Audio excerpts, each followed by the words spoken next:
So good afternoon. It's Dr. Jim McDonald from the Rhode Island Department of Health. I want to thank everybody for joining today on this call. I appreciate you guys spending part of your afternoon with us today. I want to make a comment about a couple different things this afternoon.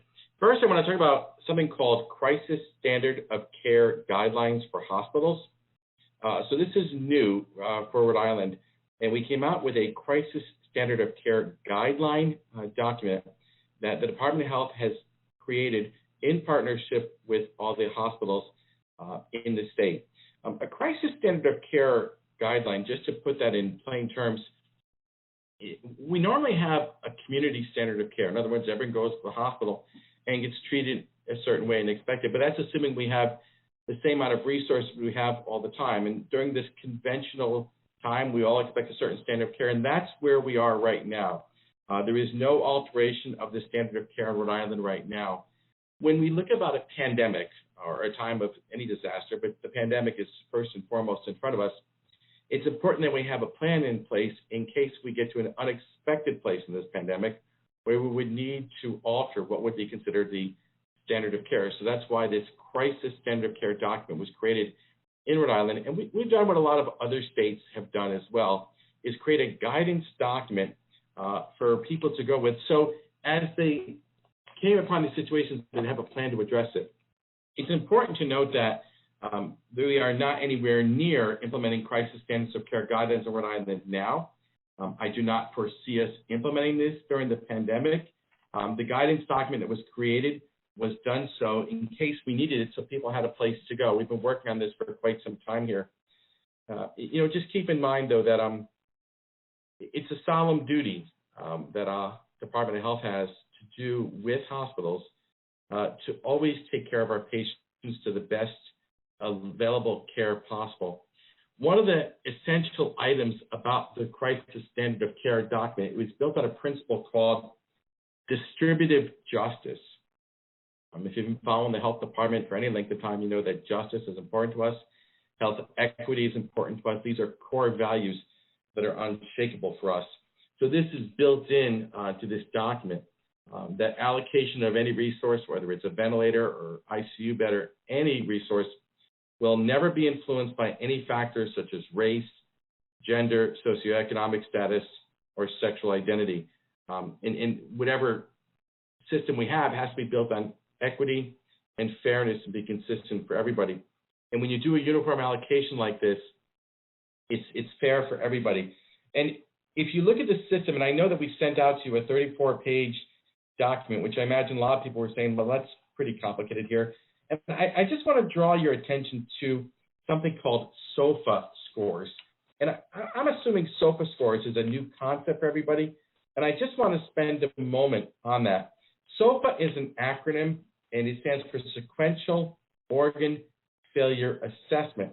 And it's based on evaluating 6 different organ systems in somebody who's in the hospital and specifically in the ICU. And these are used to predict mortality. Mortality means predictability that someone will pass away. And the higher the SOFA score, the less likely it is someone would survive no matter what you do. And when you look at sequential organ failure assessment, what you're really looking at is multiple organ systems have had so much damage that there's now so much damage to someone's body that it's unlikely they will survive no matter what we do. And by putting together this system of this SOFA score, what it does is it helps us understand in the terms of triage what survivability looks like. And so patients assign these points based on clinical measures, how it affects their lungs, their liver, their brain, their kidneys, their blood clotting system, and blood pressure. And each organ system is giving a score of 0 to 4. So you can end up with a score that's up to 24 points. The higher the score, the less likely it is someone will survive. And there's 4 levels of scoring for this: level 0, and then 1, 2, 3, and 4. And it comes into it helps you when you're doing triage. And when I talk about triage, what we're really talking about is trying to put people in a certain category so we understand what their survivability is. And then if you have to get to a higher triage score, or higher SOFA score, I should say, people work through an ethical framework if there needs to be an allocation of resources. One of the key concepts about this is having communication up front if we ever get to this point. And I want to underscore, no hospital is allowed to use crisis standards of care now. No hospital will be allowed to use crisis standards of care without first getting explicit approval from the Department of Health.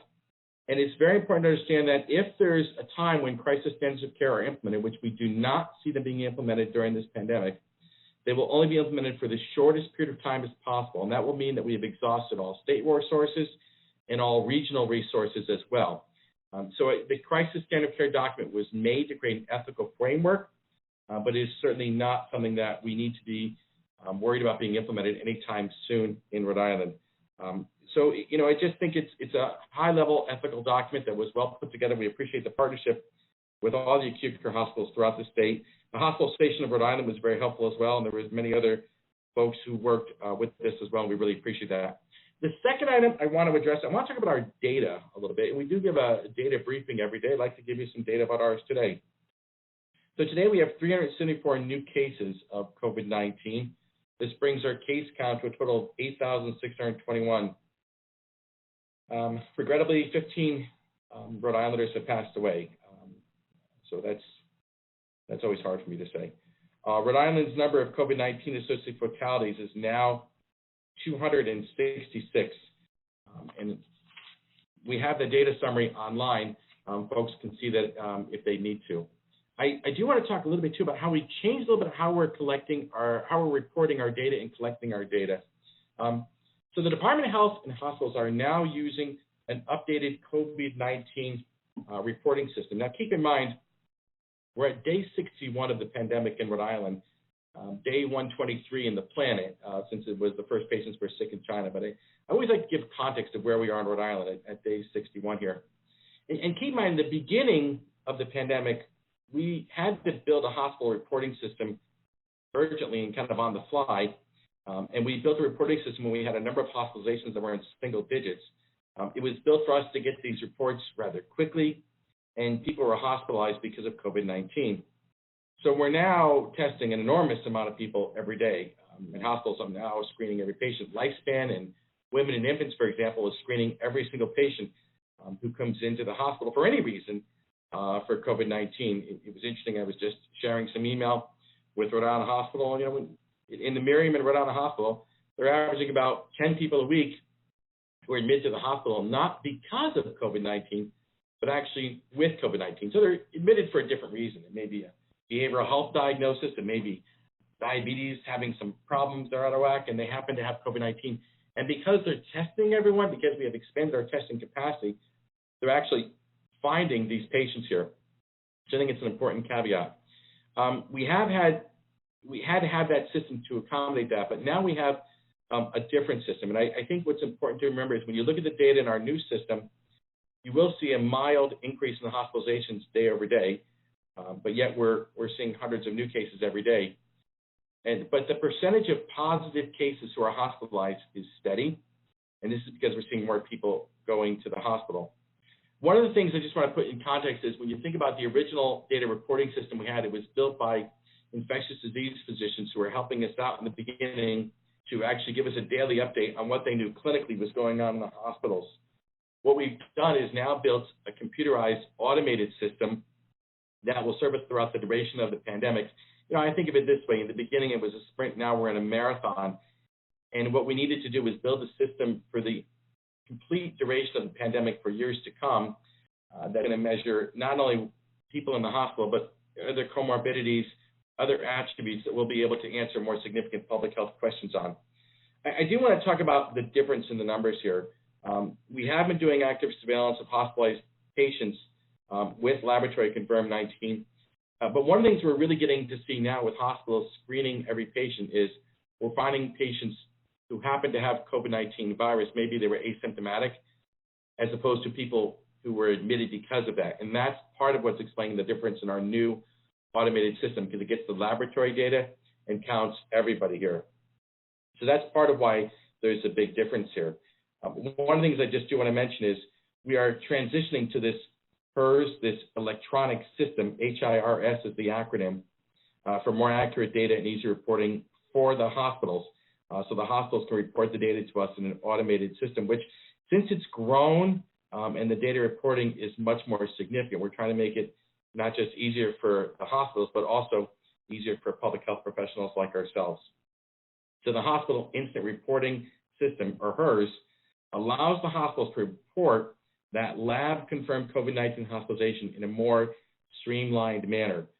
The new system allows the Department of Health to monitor the number of hospitalizations who have clinically been diagnosed with COVID-19. Over the next couple of days, we're going to be transitioning to this HERS system for more accurate data, and we're going to be working with that. So you're going to see both systems are things that we're going to be using. We're going to be keeping our older system because we really need to know who's going to be admitted to the hospital from COVID-19, and we're going to be tracking people who are getting it as well. Let me stop there for just a moment, if you don't mind, and let me take some questions, because I'm sure people do have questions. Go right ahead, please. Hi, Dr. McDonald. This is Kathy Gregg. Can you hear me? Oh, Kathy Gray, hi. How are you? Good afternoon. Yeah. Good afternoon. I want to go a little bit far afield, but we had a story 2 days ago or yesterday about a stockpile of expired medical equipment, including the N95 masks, that was kept because it was considered available for last resort. Why was this stockpile not used early in the crisis when the doctors and the nurses were screaming that they didn't have enough masks and gowns and everything else, and they were being required to use them for 10 days at a stretch, and it was putting their lives in jeopardy? So the simple question is, if the decision was actively made to keep it for use as a last resort, why wasn't it used up until we got a bigger supply? So, Kathy, it was expired, so we didn't want to deploy expired PPE if we didn't need to. We did deploy as much PPE, the personal protective equipment, as we could. And, you know, people did have to make the surgical masks last as long as they could, but it was stuff that was left over from H1N1. So, although it was expired, it was still usable. So we still have it. We haven't distributed a whole lot of it just yet. We have distributed some of it, though, because we're trying to recognize that it's better to have, you know, some PPE that's expired. It still works. I have looked at it, and so we have distributed some of it, though. Right now, our supply is getting a little bit better over there. Unmuted. We're doing a little bit better. We're still having some challenges with N95 masks, but we're doing a little better with surgical masks and face shields. I understand we're doing better now. I'm really taking us back to the beginning of the crisis. When you assess what you have in your stockpile, you find it's expired, and the response to me in the last couple of days has been, oh, we could have used it. We kept it because it was available to us in an emergency or last resort. Wasn't the early part of the crisis a last resort? We did have some to distribute at that point. So you might remember we did get a push from the Strategic National Stockpile of 25% of our allocation. And so we did distribute that, and we were able to distribute enough that we felt that we had met the need to the best of our ability at that time with what the hospitals have. And there wasn't the sense that we needed to distribute some of that at first. Now, we did go over there and look at it about, 3 weeks ago and ascertain it, because there was an assumption at that point that it wasn't viable. When we over and looked at it, we actually found out that a fair amount of it was viable, and so we could distribute this. So we wanted to keep a reserve because we didn't know how bad it would get and what more future supplies we're going to get. We didn't want to come into a situation, Kathy, where we had absolutely no PPE. And I think it's just important to have a caveat. Hospitals developed a system where they could prolong the use of their PPE. It was very common for lifespan, for example, to say, look for 3 working shifts, use that. And although that may sound, hard to do, it actually works. I've done it myself. You put it in a brown paper bag, it actually does last. So we just had to balance this limited resource. And I think you speak to this much larger issue. Part of what's made fighting this pandemic a challenge is these national supply chain issues, with the PPE being an issue. So I think for what we did at the time, it made sense. And I think it still makes sense now, even looking back in retrospect. If you could tell me. A question about the hospitalization data. Yep. So when you look at the chart of the revised data or the higher data that we got today, this is Ted Nisi, doctor, thank you for taking our question. It doesn't really look like a plateau as much. It looks like a steady, though not huge, increase. I mean, how do you read the way the hospitalization numbers look with these higher numbers versus what it looked like yesterday? Yeah, so let me give you some context here as well. There's 85 people in the ICU, as of this moment, as far as we know today, and there were 80 yesterday. So not a big change there. There were 55 people on a ventilator yesterday, 54 today, so one less. And there was 18 people admitted between yesterday and today. When we look at it in aggregate, with the statistical review that we've done, it still looks like it's a plateau, and that's where the numbers make sense to us. So there is an artifactual change because we changed our data collection, data reporting system, so that's why it looks like there's a big jump. But when you look at the numbers in reality, it's not a big jump. But it isn't going down like it looked like last week. Yeah, it still looks like a plateau because when you look at the 3-day average, it still looks like a plateau. And it's important to kind of keep the whole thing, we don't know where the pandemic is going to go tomorrow. That's why we track it every day. I think I've made this really clear. I have an enormous amount of respect for the virus, and I think it's a very dynamic situation. So that's why there's no promises made about anything. We're keeping track of it very closely. Still, at this point, when you look at the 3-day average, it's still a plateau. One of the things that we're just keeping track of here as well is how many people are in the hospital. One of the things we're seeing is, as sometimes people who go in the hospital who are a little bit older, which is something we've noticed, their length of stay is longer, so more people end up in the hospital. So we're still seeing a fair number of discharges. So it's obviously something we're concerned about and obviously something we're keeping track of. But it still looks like a plateau. When we graph it out for us, it still looks like a plateau at this point. But obviously we're looking at it very closely. We got to keep track of this. 70 additional patients in the hospital sure seems like a big number from one day to the next. So it really was not capturing that many patients on a daily basis? Yeah, it's not 70 people more in the hospital today compared to yesterday. So we went back and did a complete rehash of our data system. Now, keep in mind, the beginning of our system, we had a clinical tool that was reported to us by infectious disease physicians that gave us the information, and they reported, because we didn't have a system like this before. When we created an automated system, we didn't just get the people who were admitted from COVID-19. We got everybody who was admitted with COVID-19, meaning that wasn't the main reason why they were admitted to the hospital. The example I gave about Rhode Island Hospital and the Merriam, over the last 3 weeks, there have been about 10 people each week who we wouldn't have captured in our system who were admitted for other medical reasons, either behavioral health conditions or metabolic reasons like diabetes or things like that. And now they're showing up in our system. So that's why there's a bump of 70, but it's not a difference of 70 more people. There's only 18 new people admitted since yesterday. So some people, doctor, some people may have been admitted earlier this week but weren't necessarily counted yet because they were not admitted for COVID-19? That's right, and that's part of the difference with this is some people might have been admitted this week or last week and just weren't counted because they weren't admitted for COVID, they weren't admitted for COVID-19. Keep in mind, COVID-19 is mostly a lung problem when you're admitted to the hospital. That's what gets you into the hospital. But people are being screened now. So when Lifespan Women and Infants about 3 weeks ago started screening everybody who was admitted because we had that expanded testing capacity, we now see other people who are admitted for other reasons. And this goes along with what we're seeing with asymptomatic carriage of the COVID-19 virus. And that's really a key thing to remember here is one of the things that's making this pandemic really hard to manage is the asymptomatic folks who are out there with this. And that's why it's still so important for everybody to wear a mask, no matter where you are when you're out in public. Dr. McDonald, can I just clarify a number you just spoke, and then I'll step out again. But I'm looking at your spreadsheet, and it has 26 new hospital admissions. Where's your 18? I talked to the epidemiologist who gave me the numbers before the call, and she told me 18. So that's what I'm going with. Hey, Doctor, I don't see that on your spreadsheet, but I'll shut up. Dr. McDonald, I have a question about the nursing homes. This is Mary McDonald. Why don't we do the nursing home question first? Yeah, one of your nursing thanks. Yep. One of your nursing homes, Berkshire Place, I think it's called, has suddenly a very large number of people with COVID. Can you explain what happened with the jump there? And is there a delay in reporting coming from the nursing homes? I actually don't have visibility on the Berkshire, so we'll have to have Joe get back to you on that. I'm sorry.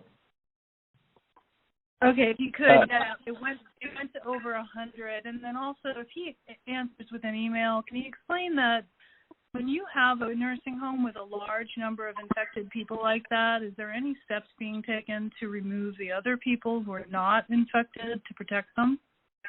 Yeah, so here's the thing about that. You actually don't want to move the patients at that point to another congregate setting.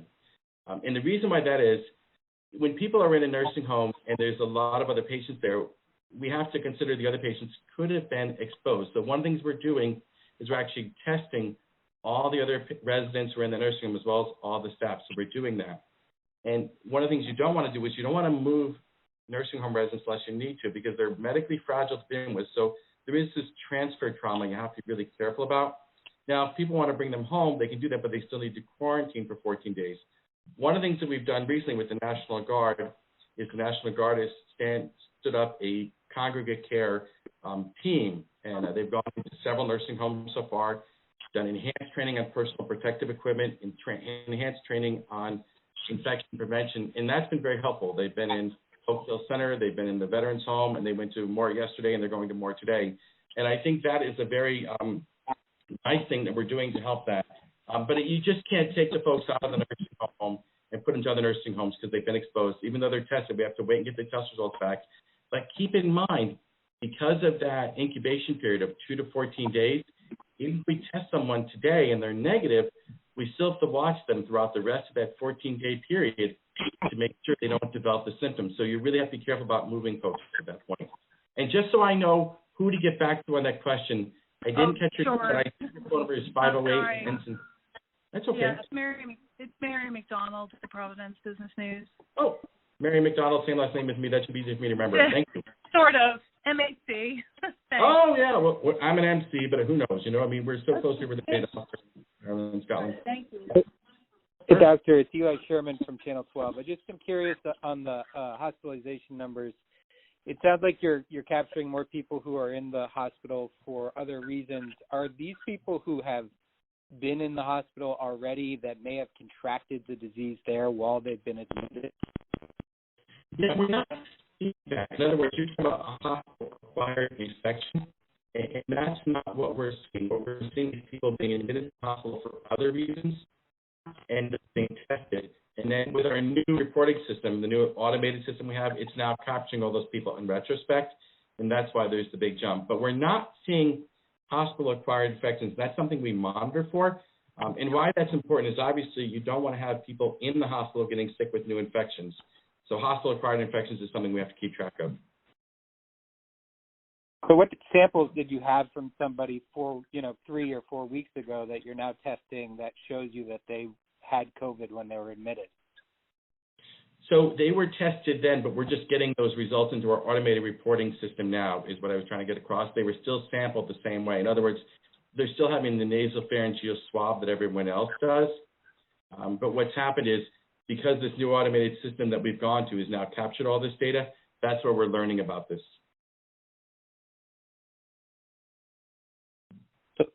Okay, so those results had been, that wasn't like a backlog of tests that hadn't been, the results?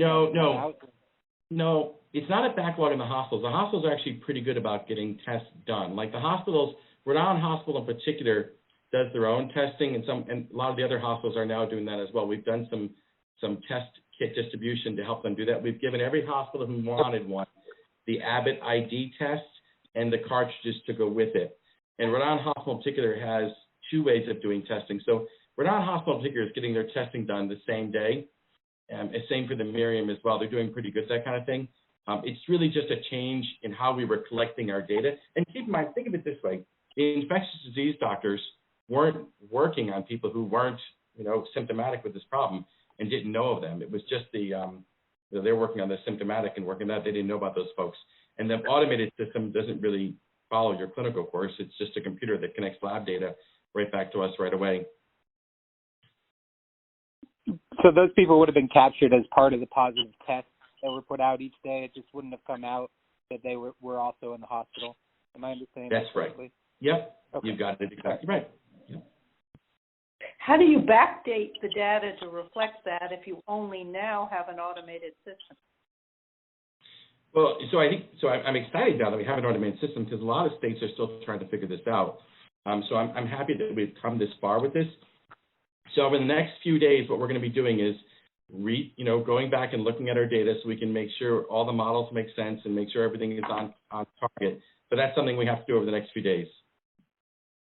I'm seeing it online right now. The numbers seem to have already changed. That's why I'm asking the question. Yep. We have done, a fair amount of updating of the data for today. What we'll be doing is we have to track both models. And one of the key reasons why we still want to track both models is one of the things we have to do is keep track of who's admitted to the hospital because of COVID-19 and who's admitted to the hospital with, because there are different questions. Like when you look at hospital surge capacity and, what the strain on our healthcare system is, if someone's asymptomatic, the healthcare workers still need personal protective equipment, but it's not the same risk for the patient. And this is really getting to that nuance about this virus. It's still, one of those things where there's still a lot of people who are asymptomatic with it. So we're still validating our model there, but we did put some data on there today because we wanted to get it out right away that we've changed our data reporting system. We just thought that was important to be transparent about that.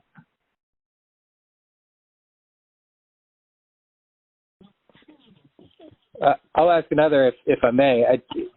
So, is there, were those people being treated or handled the same, that a COVID patient would have? And is there any concern if they weren't that, there were patients in the hospital with the disease that may have been interacting with other people in a way that might have been not good or, could have spread the disease further?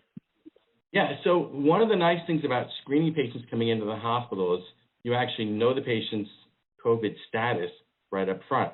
So they wouldn't necessarily get different medication. Keep in mind, there really isn't an FDA-approved medication for COVID-19. There is remdesivir, the IV medication, the antiviral that Gilead Pharmaceuticals generated some news on the last 24 hours. But the remdesivir is only for people who have significant morbidity or in the ICU, people who are really sick with COVID-19. It's not for other people. Same with the convalescent plasma, that project that's going on as well at the Miriam and Rhode Hospital. Those treatments wouldn't be for asymptomatic people. They'd be for people who had significant symptoms. But the personal protective equipment the staff would wear would be the same, whether you had a COVID positive patient who was symptomatic or not. And that's one of the important reasons why it's nice to identify the patients who are COVID positive. So Women and Infants did a great job of starting this several weeks ago. We helped them get started with that. Lifespan did a great job with doing this as well throughout their hospitals as well. And I think it's very helpful that they're doing that. And Does anyone have a last question? As you guys are playing with or kind of updating this new system, do you anticipate we're going to see some different numbers in the next couple of days in other areas as we did today with hospitalizations? I don't think, no, you're not. You're not going to see a number with the cases are the cases that we found.